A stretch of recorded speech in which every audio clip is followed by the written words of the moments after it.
Chapter is in, burnout has mostly been addressed through the lens of avoidance and prevention. However, it is important to embrace burnout as part of the human experience. Joining us to discuss addressing burnout through recovery is burnout recovery coach, Dr. Kate Steiner, who is the author of Burnout, a guide for every professional to identify, prepare, and recover your joy. Welcome to Bloom, Dr. Kate.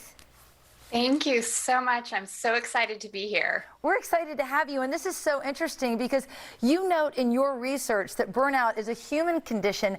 How is that different from how it's been approached in the past?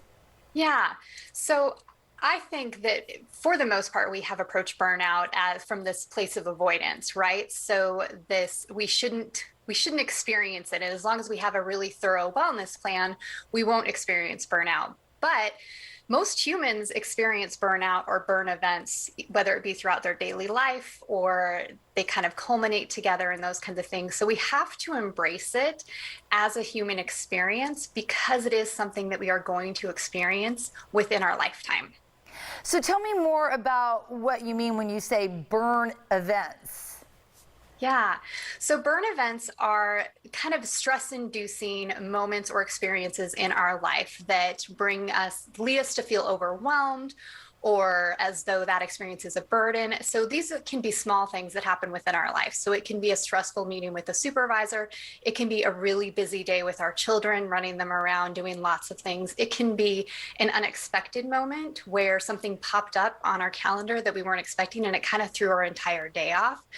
Burnout is actually the culmination of these burn events. And when we don't recover from them on a daily basis or a weekly basis or take time to offer ourselves some self-care, they kind of snowball on each other. And that's what creates burnout, which is that overwhelming sense of everything around us feels as though it's a burden and we're really, really emotionally drained. So what are some of the ways that our viewers can incorporate recovery practices into their daily lives? Yeah, thank you. I love that question. So there are a few ways that your audience members can incorporate recovery practices. So one of my favorites is the comfort list. So making a list of things that bring you immediate comfort that you can implement as part of your day or at the end of the week. So for me, it includes things like macaroni and cheese, a really feel-good movie, fuzzy slippers, a cozy sweater, or, kind of reading a nice book around the fireplace. So what are these small things that I know immediately bring me comfort? And this is important because just as we comfort small children when they're upset and overwhelmed, we have to do the same for ourselves and provide that comfort when we're also upset or overwhelmed.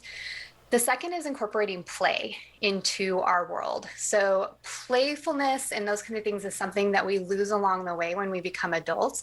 And we really want to make sure that we're bringing this back into our life. So it could be the 3 p.m.